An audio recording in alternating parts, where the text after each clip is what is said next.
Okay. Sorry, guys. All right, well, we'll go ahead and get started. I know people are kind of coming and going. So for those of you that were with us last time, just bear with us. We'll kind of go over what Echo is and kind of what we'll be doing. So I'm going to go ahead and share my screen with you guys so you can see the PowerPoint.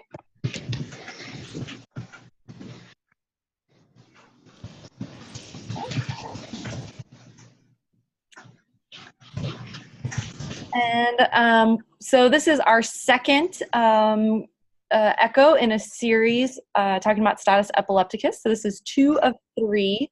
And if you guys weren't able to be a part of it last time, we recorded it as well. So that's still available to watch if you want to catch up. So just a quick welcome and introduction for everybody. So our goal with this program is just to provide pediatric education and create kind of a community of providers and caregivers to share knowledge and experience. So it's supposed to be a very safe space. Our goal is really just education and then really collaboration and kind of be able to learn from each other. So this is all learning, no judgment, and we want it to be as interactive for you guys as possible.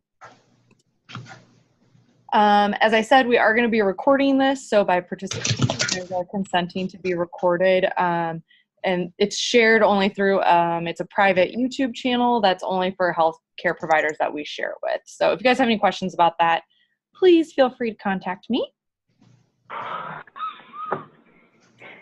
So just real quick, here is as far as attendance, how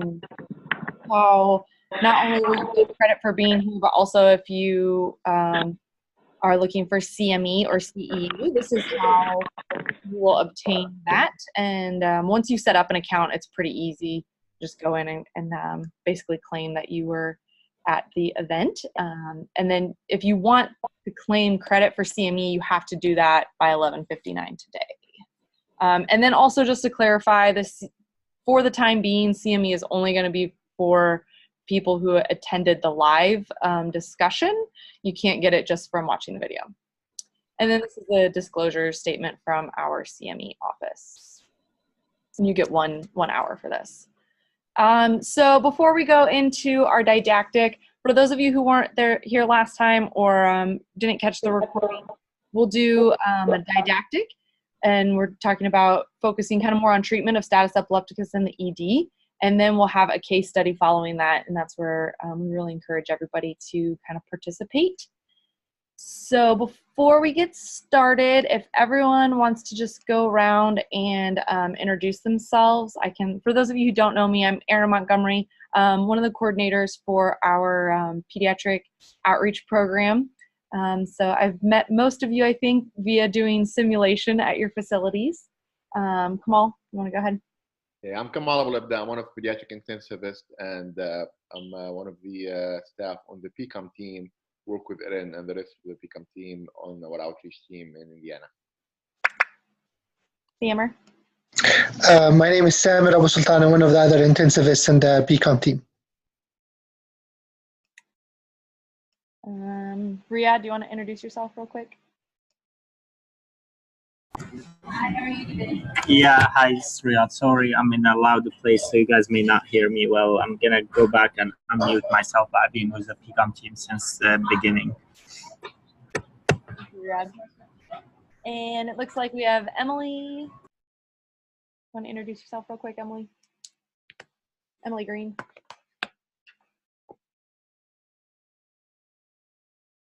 Are you muted? You need to unmute yourself.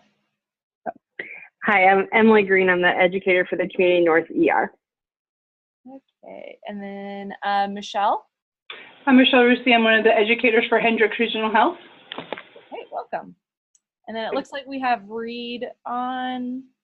Who all's there?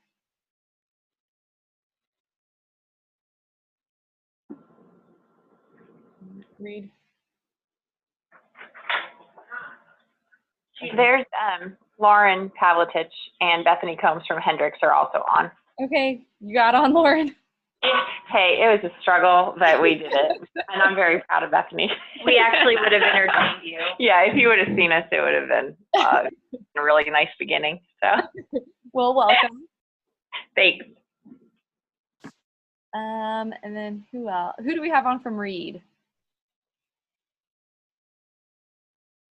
Anyone? I see you guys.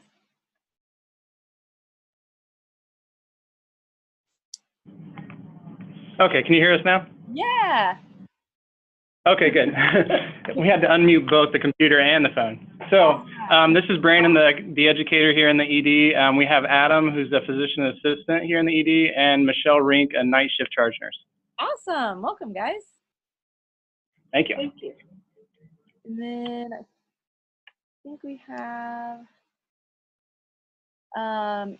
is there anybody on the phone? I think we have a couple people on the phone.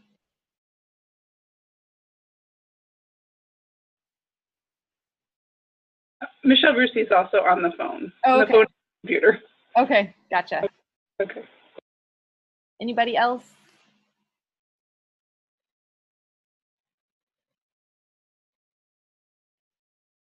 I see Allison's back on. This is Allison Wilson. I'm the educator at Community Anderson, and Ken Osborne, the manager, is also on. Okay, great.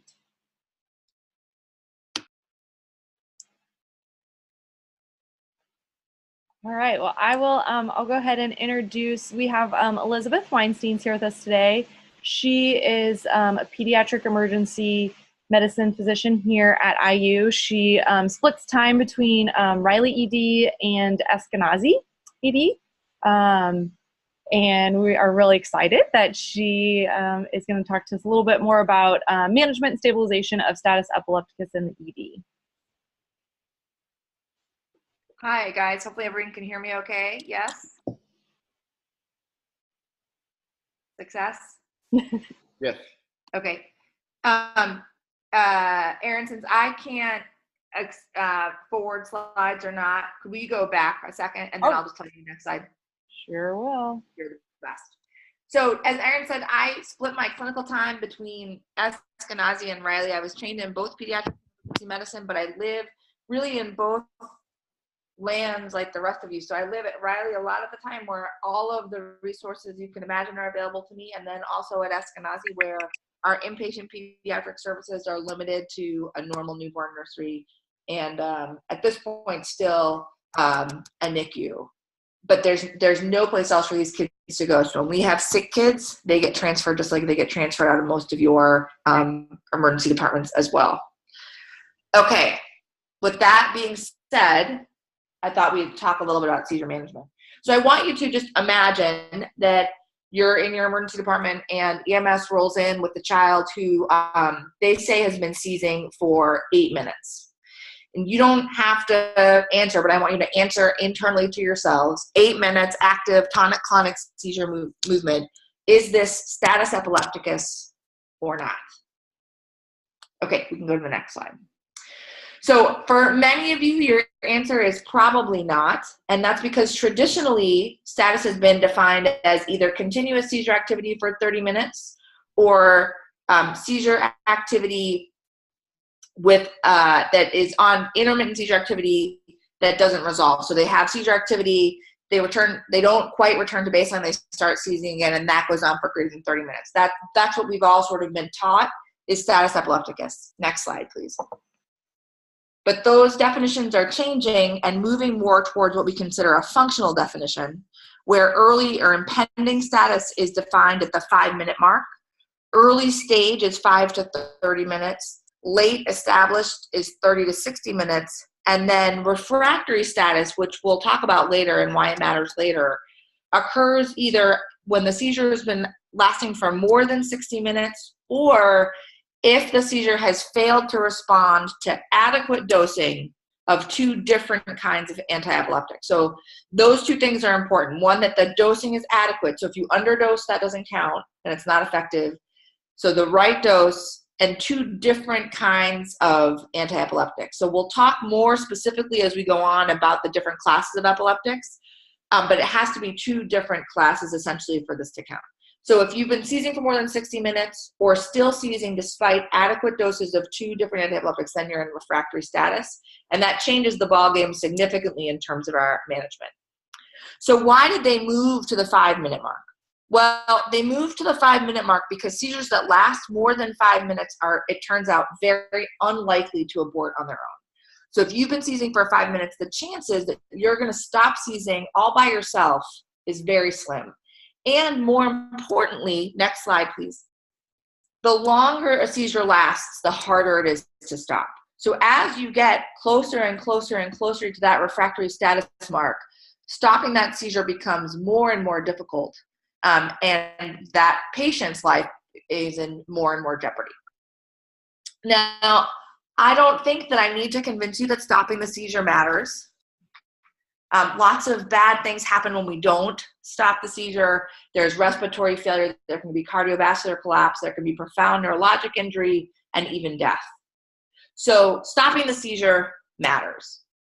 Importantly, there are a lot of guidelines around how to stop seizures, and there's a fairly, I would say I'm going to say straightforward in quotes, strategy to stop that seizure that we're going to go through in detail. Next slide, please.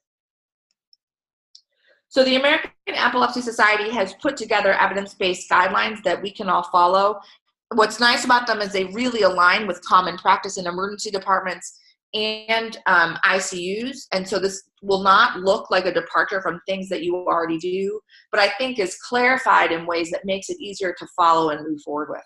These were updated in 2016. They've been made for our use sort of across the spectrum of care, and really allows for adjustments based on what you have available locally. So not all institutions are going to have the same medications on formulary. They may not have the same resources to be able to start or maintain certain drips, just as an example. All right, next slide. Really, when we talk about the priorities for managing status, it comes down to 3 specific things. Number 1 is we want to abort the seizure. We've already talked about the fact that stopping that seizure matters. Number 2, we want to maintain homeostasis. So you can imagine that when a patient is seizing, there's a pretty significant disruption in normal life-sustaining efforts. So the one we think about most commonly would be airway effort. So depending on how long someone is seizing or what that seizure looks like, you may have respiratory distress or overt respiratory failure.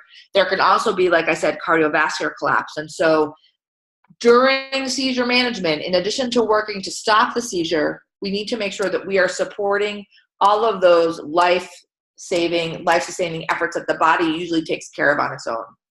And then lastly, at the same time that we're doing all of those things, we want to identify and treat underlying disorders. And there are some that are more common than others that are sort of things that we're used to just checking for and managing.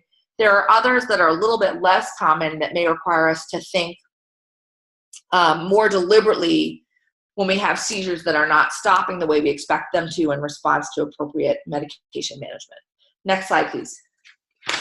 So this is a very dense slide, but sort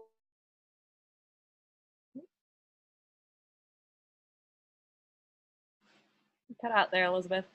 one slide. We're going to break them down independently in just a minute, but you'll see that this really follows those key priorities that we just discussed. Stabilization, which is really about, again, maintaining homeostasis for the body, and then our primary and secondary therapies. So you'll see that's one kind of anti-epileptic and then a second kind of anti-epileptic.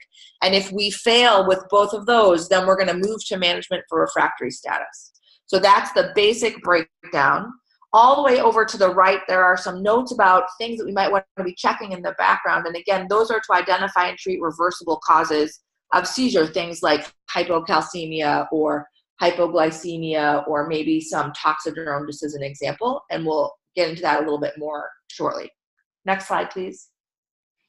So despite how straightforward that slide may appear, it can get kind of complicated. So let's break it down and look at each of those individual sections more closely. Next slide, please. You can really think about this as 4 basic steps. Step number 1 is really your stabilization. So this is while you're getting all your stuff together, while you're seeing if this is a seizure that's going to just stop on its own, you're going to support homeostasis. Most often, especially early on, really what that means is supporting respiratory effort. Sometimes kids won't require any support for that, but other times they may become a little hypoxic, or they may actually require that we institute some breathing for them. If it's a brief seizure, or it's just the beginning, that can often be achieved with bag valve mask ventilation or supplemental oxygen, depending on what the respiratory looks like. Later on, if the seizure continues, then you may need to consider things like intubation, but we'll talk about that more in a little bit. After that, we're going to work on our first line therapy for seizures, and that's always going to be a benzodiazepine, more to come there. Second line therapies are going to be different classes of anti-epileptics. Typically, we're talking about either levetiracetam, which is also known as Keppra, or fosphenytoin.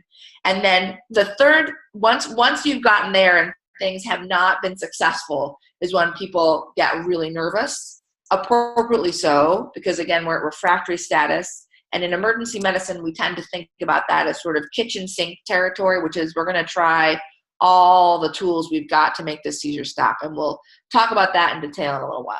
So let's go more deeply into initial stabilization. Next slide, please. So this is really the 0 to 5 minute mark, because remember that most seizures, the vast majority of seizures, stop on their own. But once you hit that 5 minute mark, the likelihood is that they are not going to stop on their own and you're going to have to do something about it. So in that interim, you're going to support the patient. You're going to check for a couple of reversible causes. If you're in the hospital, typically we're going to obtain IV access. And then we're going to have our stuff teed up so that we are ready to intervene as soon as available. That's going to mean evaluating ABCs, putting these kids on monitors, giving them respiratory support if needed. Some of the more common reversible causes of seizures that we see would be hyponatremia and hypoglycemia. So checking if you have an iStat device in your ED, that'll give you quick electrolytes. That's helpful. At a minimum, you want to get a quick finger stick glucose and make sure that they don't need glucose to reverse the seizure. And then you're going to make sure that you've actually asked for abortive drugs, and specifically your first set is going to be benzos. Now on the side here where it says notes, they have labs to consider. Those make a lot of sense when you think about the different etiologies for seizures in kids. By and large, the vast majority of seizures that we see in emergency departments, I would say, are either children with known epilepsy syndromes who are seizing or children who have febrile seizures. That would account for the majority of children who seize in emergency departments. But there are a lot of other reasons that kids can seize. They can seize for infectious disease reasons like encephalitis. They can seize because of getting into someone's medications. So for example, if someone in the family is being treated for TB and that's becoming more and more common, INH may be in the household. Children who overdose on INH will have refractory seizures that need to be treated with a specific antidote. Unfortunately, the 14-year-old that you're seeing with a seizure may actually be a pregnant 14-year-old who's eclamptic and requires MAG to abort the seizure. So things like pregnancy tests, drug levels for the medications that kids are taking for epilepsy, basic labs that you would use if you're thinking about infection or underlying illness, electrolytes, all of those things are important. All right, next slide, please.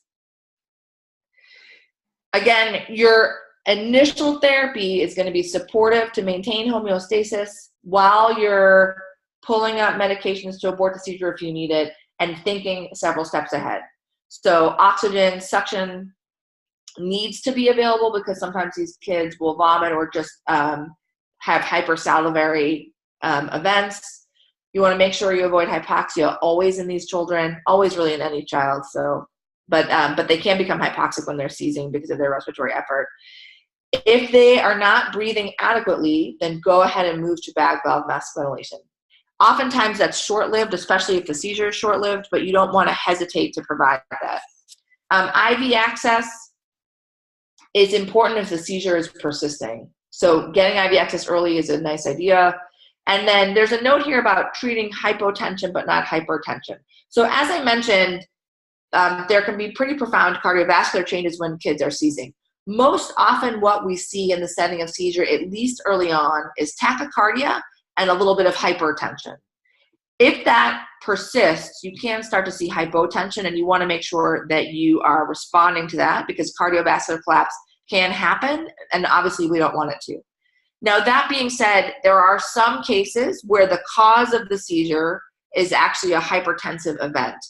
in which case you are going to have to treat their blood pressure. But that's sort of down in the weeds. It is far less common. And those kids often will stop seizing and just be altered until there'll be time to kind of sort that out, because they will continue to be hypertensive.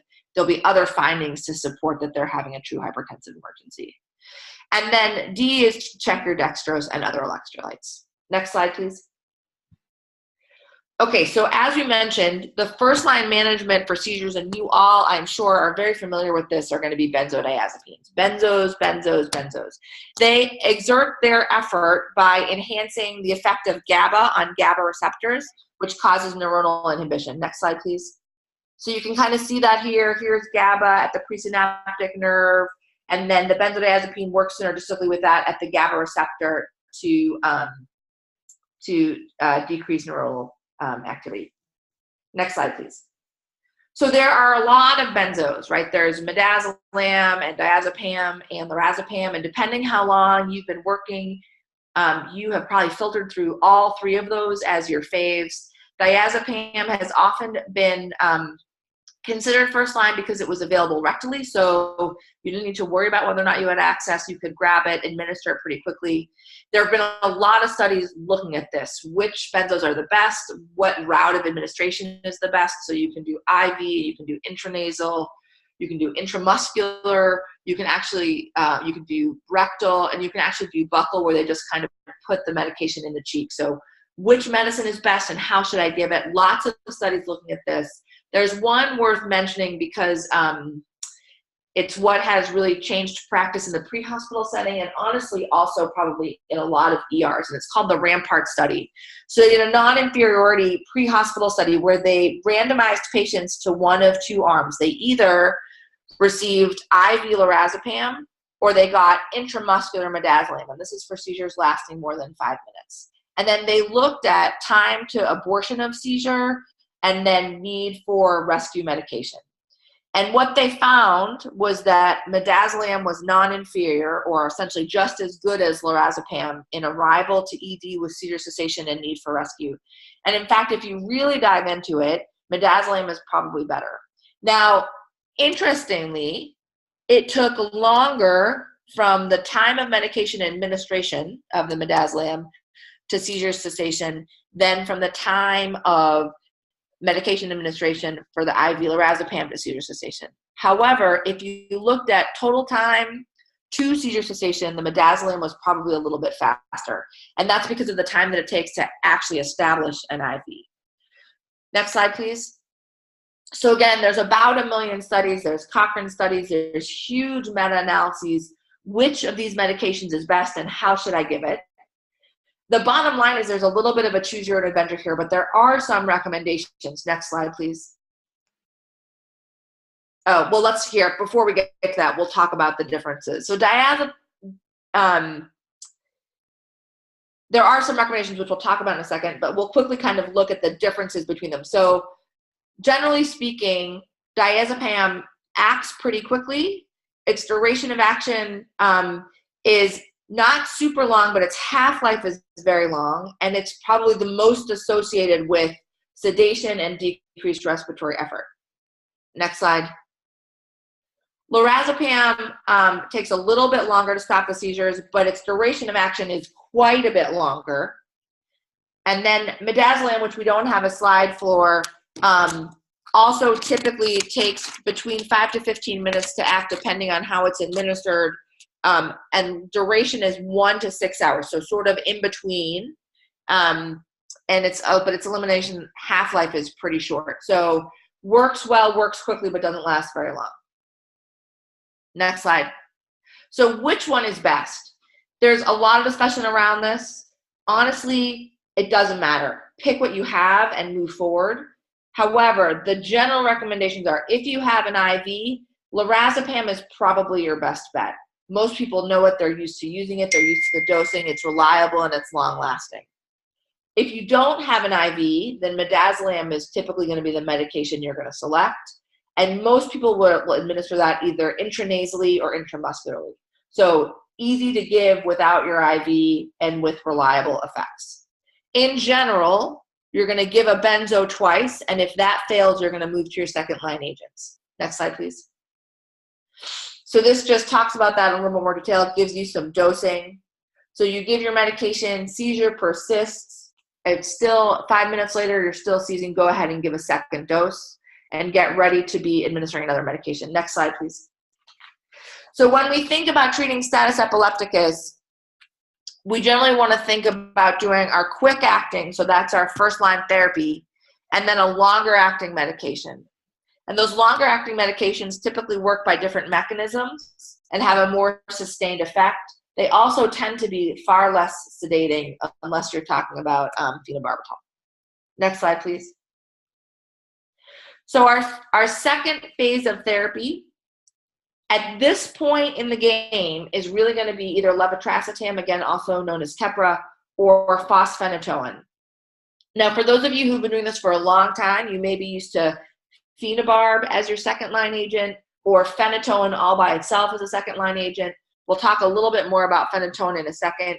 Phenobarb is still may still be a preferred agent for neonatal seizures, but apart from that, it's rarely used up front because of its profound sedating effects. Next slide, please. So when we look at long-acting anticonvulsants, fosphenytoin is essentially phenytoin, but safer and more expensive. So the big issues with phenytoin are twofold. One is that if it extravasates, so if your IV is tenuous, and oftentimes in children it can be, and it extravasates, you can get severe local tissue injury, which is difficult to manage and usually needs to be managed in a burn center.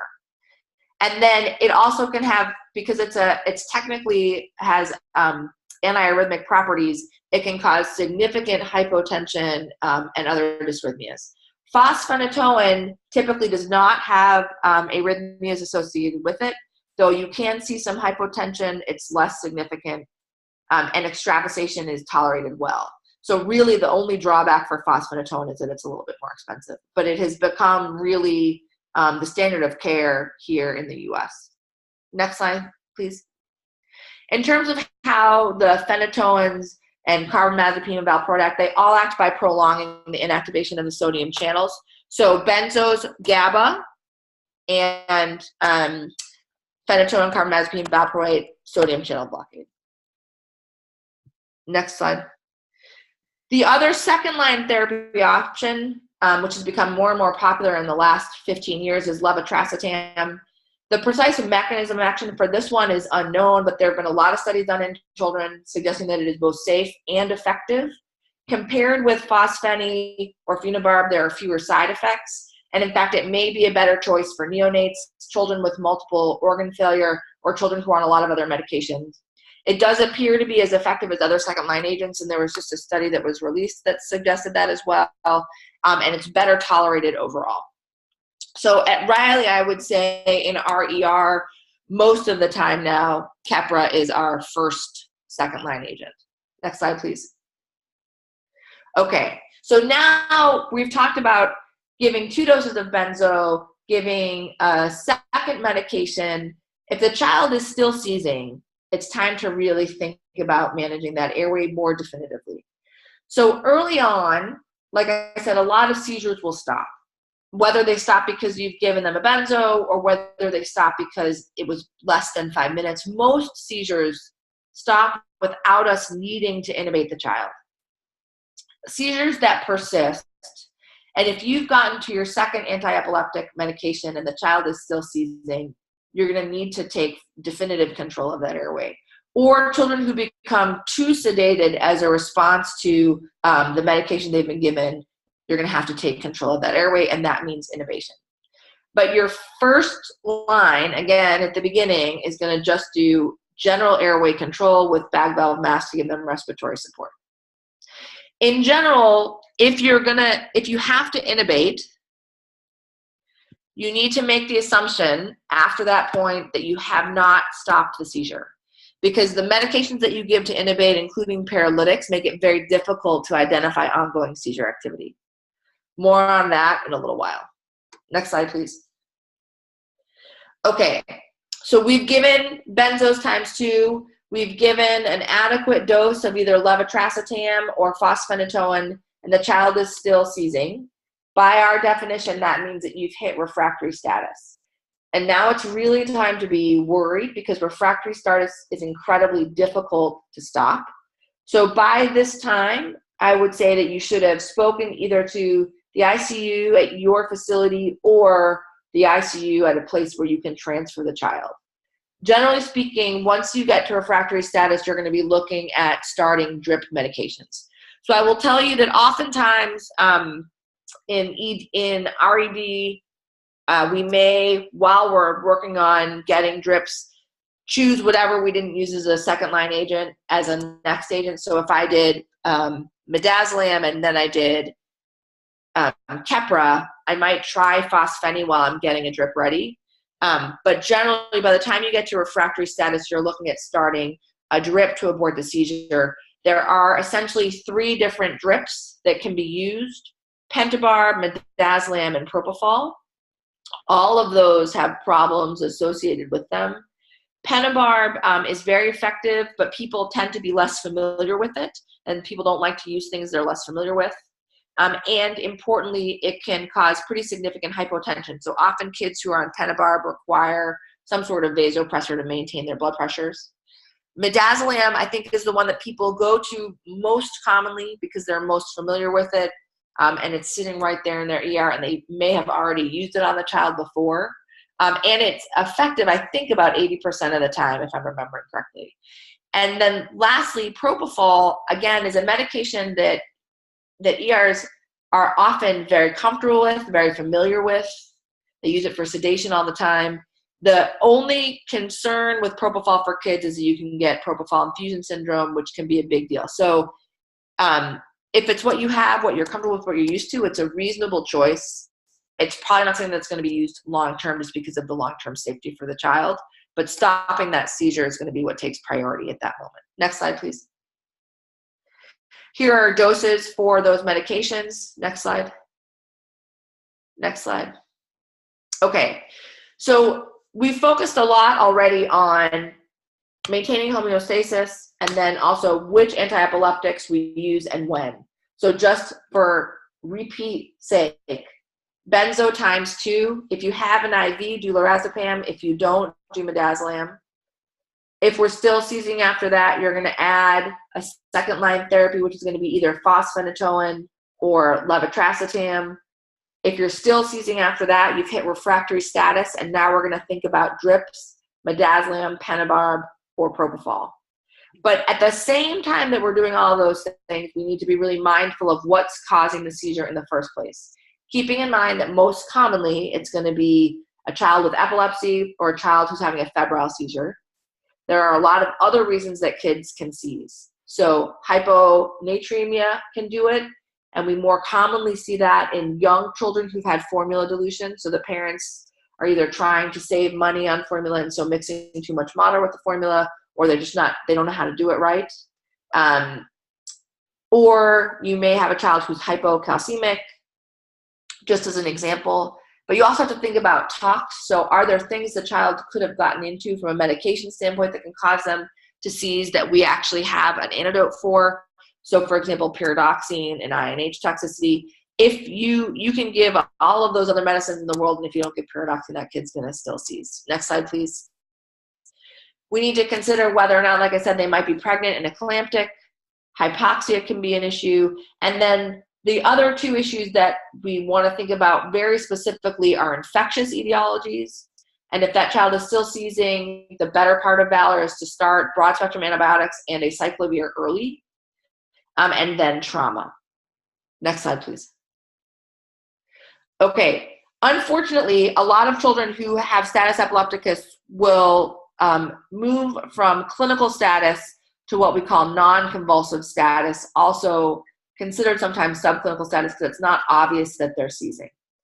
If you've had to intubate them or if they've had significant sedation, it may not be obvious that this is the case, but it occurs in about 20% of kids. There are some clues that this is ongoing. So for kids that you've given medicine and it seems like they stopped seizing, but you're not really sure, Children who have subclinical status will often still have inappropriate tone, so they'll still seem a little bit hypertonic, and they won't start to move out of that what you think is a postictal phase in a time frame that you would expect. So if the child is not recovering the way you would expect, or something just sort of sings to you that something's wrong about their ongoing tone or body position, I would have a very high suspicion for non-convulsive status. Those are kids that you need to either treat more aggressively, or if you can get bedside EEG to prove it one or the other, it's important.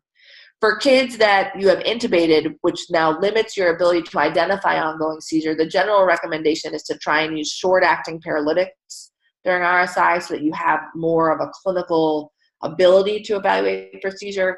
Also, many of those kids will end up getting neurotele so you can see if they're having additional seizure activity.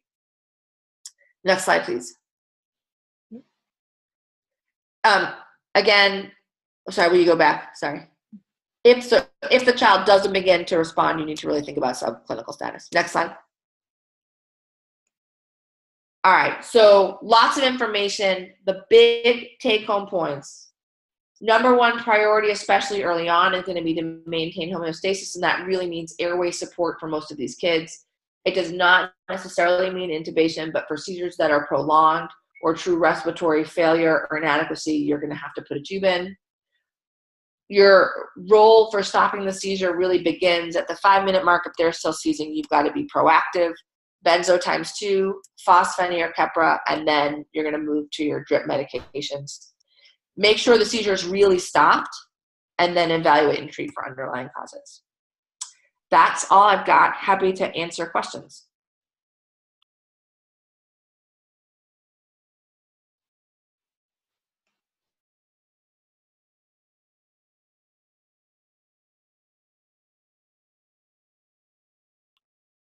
Or not.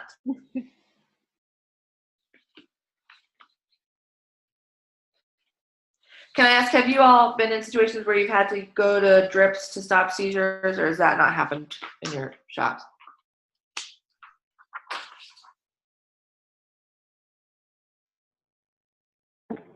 Most of the time, this is Lauren from Hendricks. We have reached refractory status on most of our transfer seizures out. We have not started the drip at that point, mostly because transport team is there. And at that point, I've seen pentabarb go up.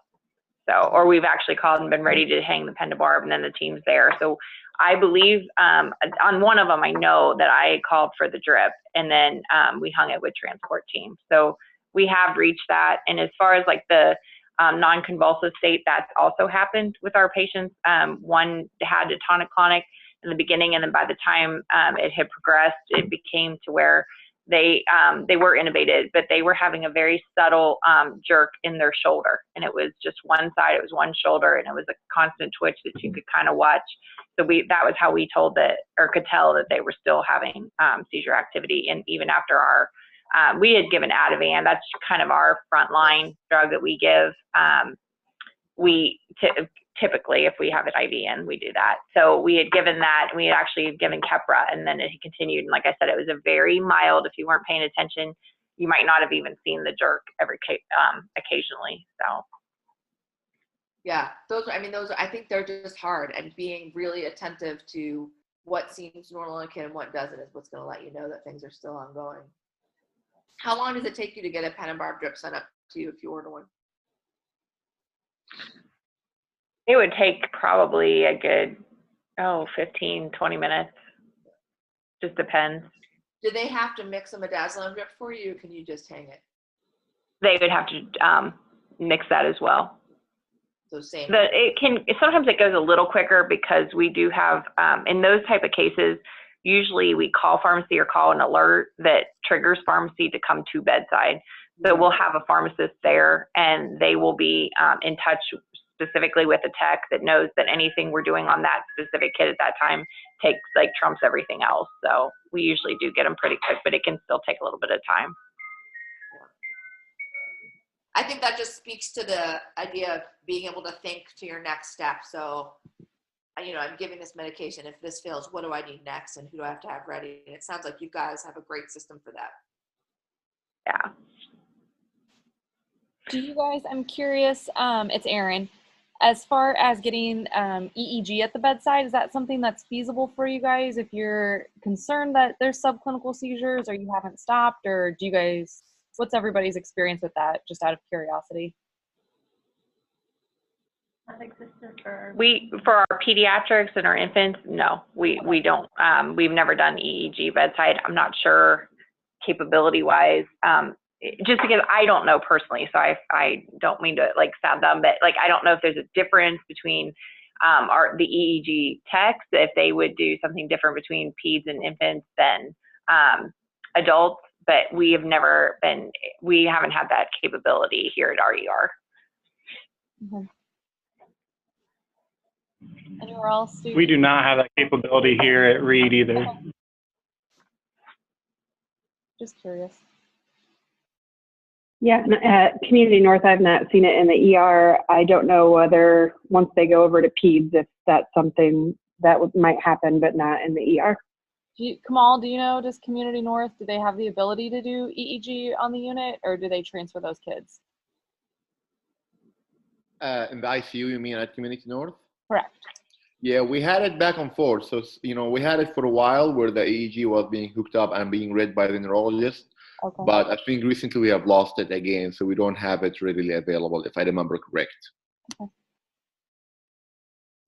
This is a good point, actually. I have a question for the group, like, and especially Dr. Weinstein, like, how do you guide your management if you end up intubating someone and clearly you want to optimize the success of the intubation by giving deep sedation and muscle relaxation. And if when you're intubating them for airway protection, they were seizing, how do you proceed with the next step? If they already got their 2 doses of Ativan and you give them a second agent, which is phosphate or Keppra, and they're going to be a good half an hour, 45 minutes, 1 hour before they start, waking up from sedation and paralysis, what do you do in that hour knowing that they're seizing? Do you just like assume that the dose you give is going to work or do you start getting ready for the next step? Like, how do you gauge that afterwards? So this is Elizabeth. So it depends on where I am. So if I'm at Eskenazi, then I don't have an EEG available for me. And so I would empirically probably start midazolam drip as my sedative for the child. And I probably, if all of their if everything else had looked okay from an electrolyte standpoint, I probably would consider using, I would use a shorter acting paralytic probably when I intubate them, but I would just empirically begin midazolam as my sedative drip for them. I wonder what other things actually. Say again. I wonder what the other people on the conference think. What other EDs, community partners think. On the ones that we've had, we haven't hung anything like forced sedation. That would be a really good idea to keep, to pass on. I don't have the physicians here today, so obviously it would be up to them to decide what they would want to do if we did intubate and we were given that. But I think that's something we could proactively anticipate is doing a Versed drip and everything, just because notoriously what we've experienced is they've continued to have refractory seizures. So at that point, I think it would be good to start that. And we do use short acting paralytics. I know that because they've tried to, 1 or 2 of them have tried to not use anything and it's not been successful. So we've had to use definitely a short acting paralytic and sedative, and then of course the intubation goes much smoother. But that is something that we can discuss with the medical director to keep that in mind. And if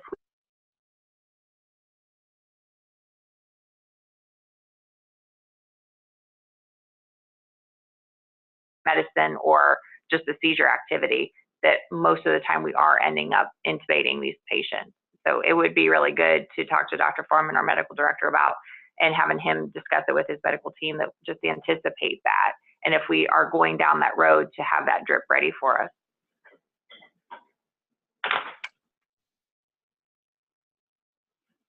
What about, does anybody else, do you guys kind of have the discussion if you do have to intubate these kids, as far as choosing a different paralytic that would be shorter acting? I don't know what people typically use. I know ED, I think, is usually leans more towards the shorter acting paralytics just in general. But is that like a discussion you guys have? Do you have a protocol? Or is it just provider preference?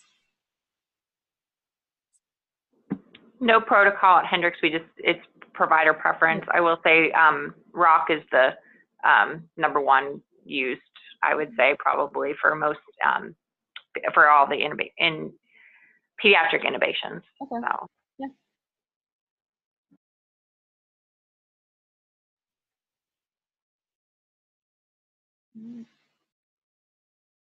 You guys have any other questions regarding the lecture portion?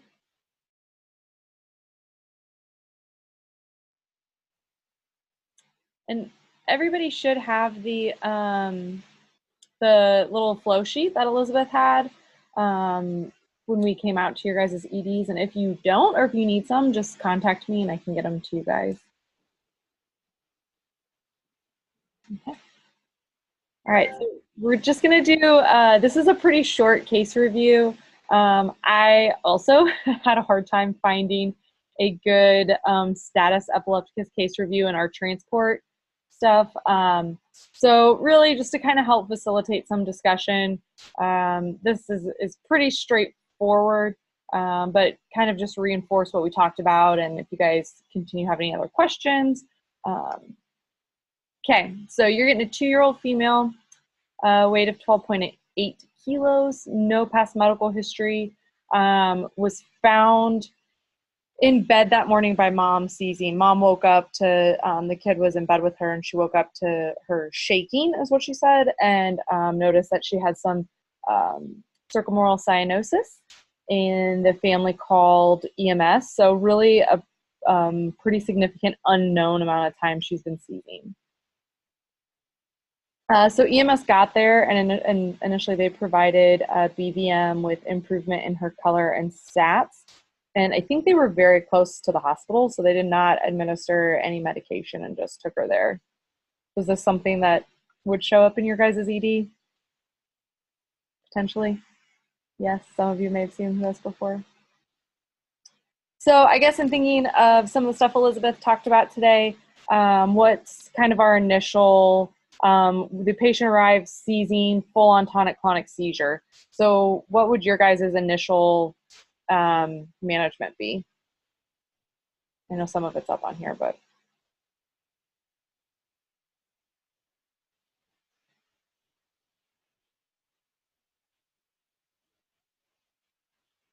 Anyone?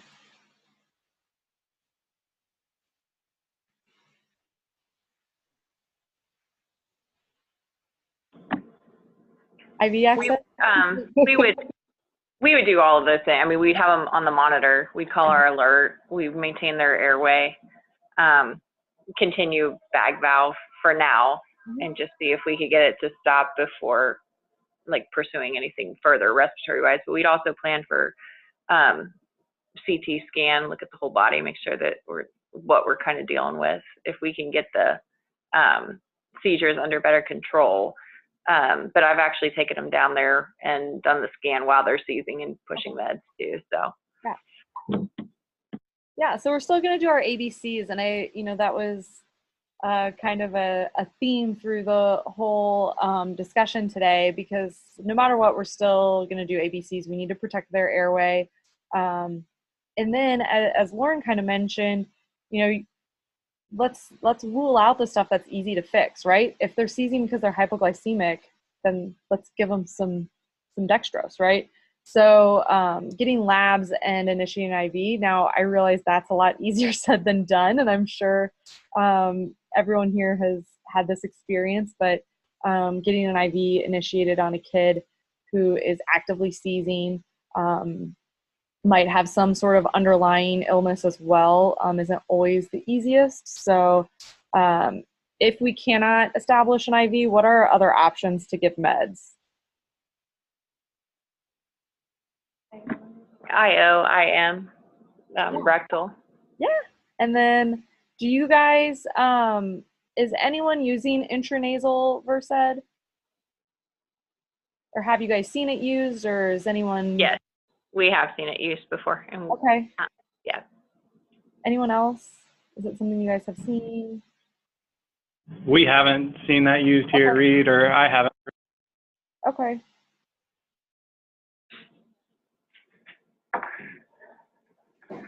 Yeah, it's definitely, I would say, probably one of our newer options as far as administering a benzo. So definitely something to, if it's not something you guys have used, seen used, or familiar with, I definitely would look into it.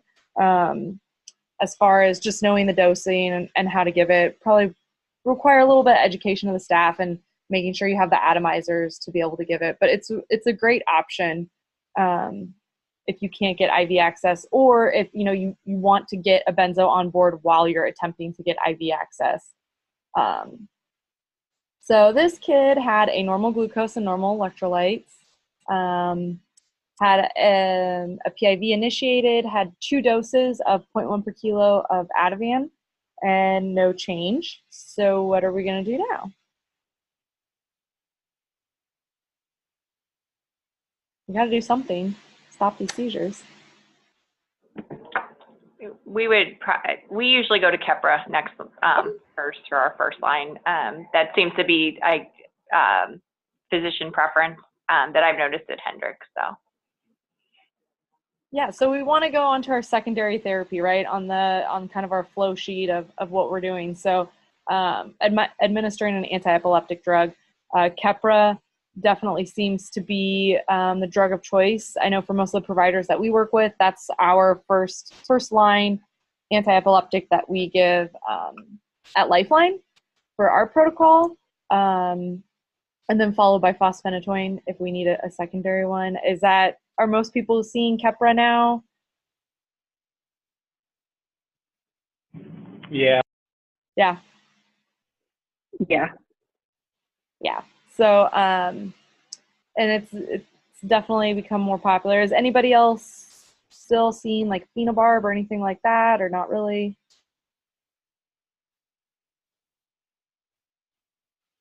We've gotten away from phenobarb. It's been a few years when we started switching over to the Keppra. It seems like they're a lot more comfortable with that. Yeah. So, and I've seen phosphatonin too, but yeah. Oh, go ahead. So this kiddo was loaded with Keppra, and the seizure stopped, or at least we think it did. So, and just to kind of review a little bit, if we get to the point where we're pretty confident that they're not seizing anymore, whether that's clinically or subclinically, we might not know for sure. But kind of after the fact, keeping in mind that we've now just given some benzos, and then just the pure act of having the seizure, we talk about that postictal status, where some kids will be pretty lethargic for hours afterwards. So just remembering to maintain a really good neuro assessment on these kids, which, looking at pupils, but also assessing our level of consciousness and what they're responding to. So this kid was pretty lethargic. This was kind of the point where transport team showed up. The seizing had stopped, but this patient was very lethargic, would really only respond to painful stimuli. Her pupils were 5s, but they were equal and reactive. She had a head CT done, which was normal. So definitely ruling out any sort of trauma, which I think Lauren had kind of touched on. That's something that they would do. And then was transported to Riley to I think she got a 24-hour of video EEG. And I haven't looked her up, but I'm curious to kind of see if this was just some sort of new onset seizure disorder or what. So that was kind of pretty straightforward. As you guys can see, the cases it doesn't have to be anything fancy, but really to kind of just help us facilitate, chatting about how we do things and if we can do things any better, or, if there are other sites or EDs that have any protocols or things that they're willing to share with all of us. So if anybody is interested in presenting a case, I don't need to talk the whole time. I'm happy to share. So next time will be a little bit different. So our next session will be on June 20th at noon. So it'll be the third Thursday in June. And we are going to focus a little bit more on quality improvement program or quality improvement initiatives in the ED for status epilepticus or seizure management in children. If you guys have stuff established, if you're interested in maybe establishing something. So it'll be a little bit, still happy to take any clinical questions. Happy to, still talk about if you guys have any questions or any cases that you want to discuss on the clinical side, 100%, please bring that up. We want you guys to get as much out of this as we can. So I will, by tomorrow at the latest, we'll send out again the link. Did everybody have an okay time being able to access the recording if you watched the recording, or did anyone? I know initially there were some issues. I had set my parameters too tight, but was everybody able to access it and share it with people? I shared it with Dr. Farman, and then he shared it with all the medical staff, and I didn't hear of any problems with it. Okay. This is Elizabeth. I would, in regards to the intranasal medication, because I heard a lot of discussion about that, I just wanted to point out that there are a lot of reasons to pursue intranasal medications in your emergency department. So it's great not just for seizure abortion, but honestly, it's amazing for pain control, particularly when you're worried about long bone fractures in kids and you don't want to give them anything orally until you have a better sense of what's going on. It's really easy to give them a sniff of fentanyl early on, which makes them feel better, allows you to get your imaging and figure out what's really needed, because sometimes those kids won't require an IV, right? They just need to be splinted, and if you can get their pain managed well, then they don't have to have another painful procedure. It's also really nice for non-procedural sedation, anxiolysis, and in the setting of sort of minor things. So we often can get away with doing more significant laceration repairs, just as an example, by giving a small dose of intranasal Versed and then doing some, magic distraction for kids. So I think looking at whether or not you can get intranasal options in your ED can go a long way to your ability to manage kids well.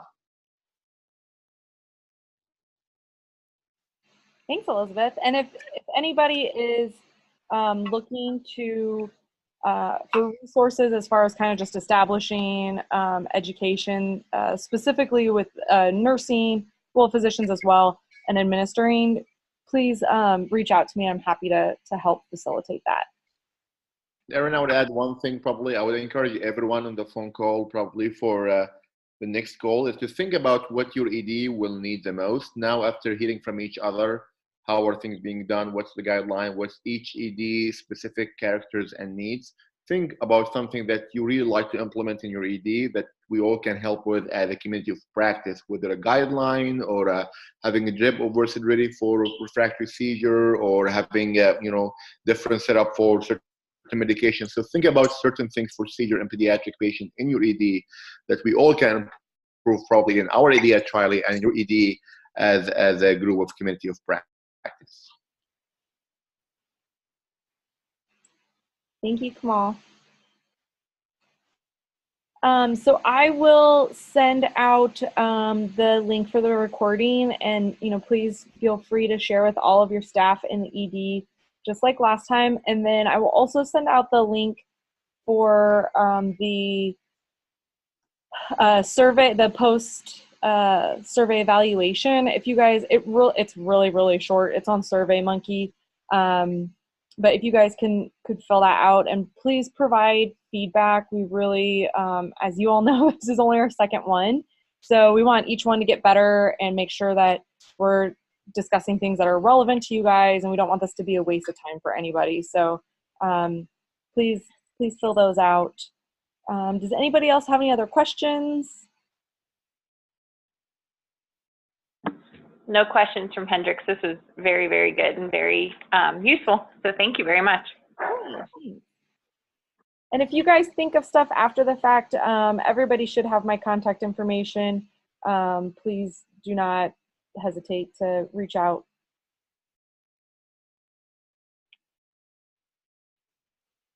All right. Thank you very much. Yeah, thanks everybody for being on.